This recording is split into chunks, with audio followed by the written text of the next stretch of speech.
Well, a new study shows that suicide prevention for young people does not work. This disturbing truth, though, behind this that they do not admit is that mental health professionals never had any proof that they did. So all of this stuff we see saturated in young people, suicide hotlines, suicide prevention, suicide education, they never had any data that any of it would work, meaning they've been experimenting on children in real time. All the while, the suicide rate has gone up for young people. Now, if you're a parent of school-age kids, you know this, that kids hear about suicide all the time these days, all the time. It's not just in school, but other places too.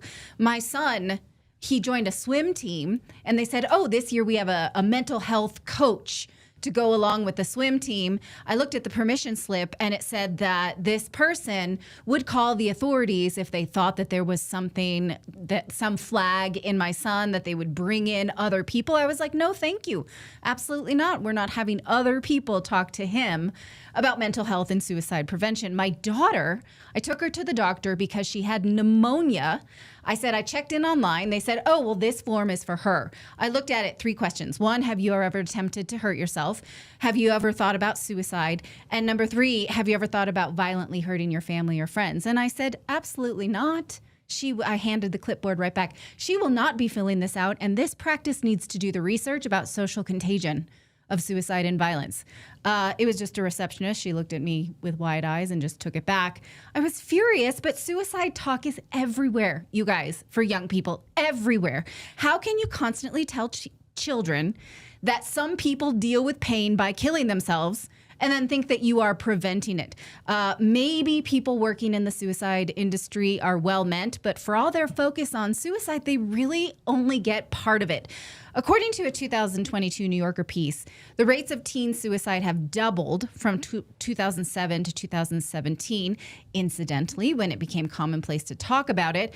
But suicide, like every other mental condition, has an element of social contagion.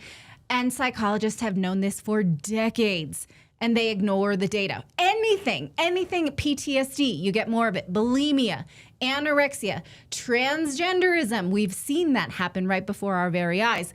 Incidentally, reporters know this too. My first job was a reporter in the San Francisco Bay Area.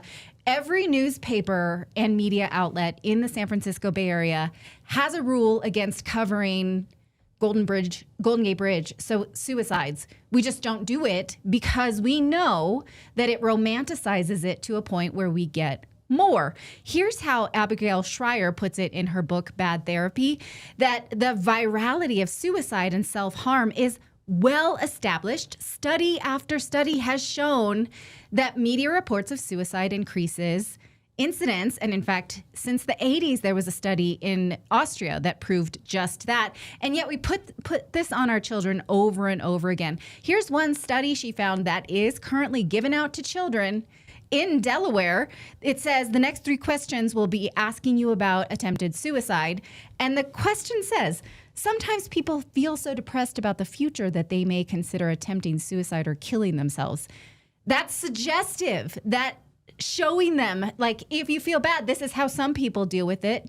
Maybe they would never have otherwise considered that. They are absolutely saturated. Nobody studied the effectiveness or the danger of giving that to kids. They just did it. They just experimented on those kids. So we have a right to be mad. What the JAMA study does not show, though, is that, actually, I'm jumping ahead of myself. What the JAMA study does show is that none of this helps. They analyzed cognitive behavior therapy, social-based prevention programs, medication, crisis lines, gatekeeper training. None of these showed any reduction in suicide rates in teens or young adults.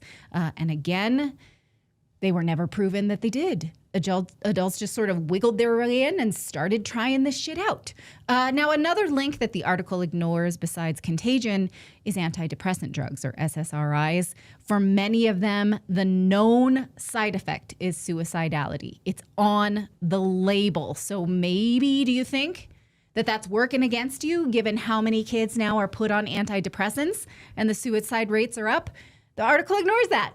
It's crazy. Just this week, HHS Secretary RFK Jr. said that the government is going to be looking at that. He says the CDC is finally going to confront this issue about whether SSRIs and other psychoactive drugs contribute to mass violence and violence against yourself, suicide as well. You should watch the video that's here. I'm only going to show you the first 20 seconds from a 1991 FDA hearing on the matter. This is not new. The topic for today's advisory committee meeting is the possibility of a causal linkage between the emergence and/or intensification of suicidal thoughts and acts, suicidality that is, and/or other violent behaviors, and the use of antidepressant drugs. Now, another thing that we've seen in our community happen is that this suicide education puts a heavy emphasis on recognizing it in your friends. If you see something in your friend, tell on them, tell an adult, report it. The problem is when you put this emphasis on policing, then if this happens in your community, the surviving members feel guilt. And in fact, this happened in my son's freshman year. There was a girl who took her life. She was on the cheer team. And then almost all of the cheerleaders were on suicide watch because they felt like they had missed it. They felt like it was their problem that they didn't catch it because for so many years, education had been telling them to catch this in your friends. You should not put this on children. It's the adults that should own this stuff, not their peers. Full stop. But think about it. This also gives the government now the power to analyze and track these kids under the guise of mental health. And something Philip has said many times on this show, that the law of the land allows you to refuse medical treatment. It does not allow you to refuse mental health treatment. So if the government thinks that you are a mental health risk, you belong to them. That's why I tell my children all the time, no school surveys, no conversations about mental health in school, nothing that can give the school the power to track you, put something on a record that will stay on your record your whole life, nothing. Not even like how often does your family eat dinner together? Do your parents help with homework? Nothing. It is La Casa Nostra in this house. And I think that you should tell your kids the same. Now, back to that JAMA study showing that suicide prevention does not work. What the authors conclude is that they need novel, developmentally and trauma-informed treatments and multi-level interventions. I don't know what the hell this is. What does this mean? They've just admitted that they failed, and now they're saying we're going to try some other weird shit. What my vote would be is that the people who failed to stop suicide and may have made it worse should not be the ones to come up with what comes next, especially if they're ignoring social contagion and antidepressants as a cause. So F those people is what I want to say. Let me know what you think of this. It's a very sensitive topic, and I'm furious at how we failed these people by just experimenting on them. It's awful. All right. F these people. I appreciate that. That's how I feel.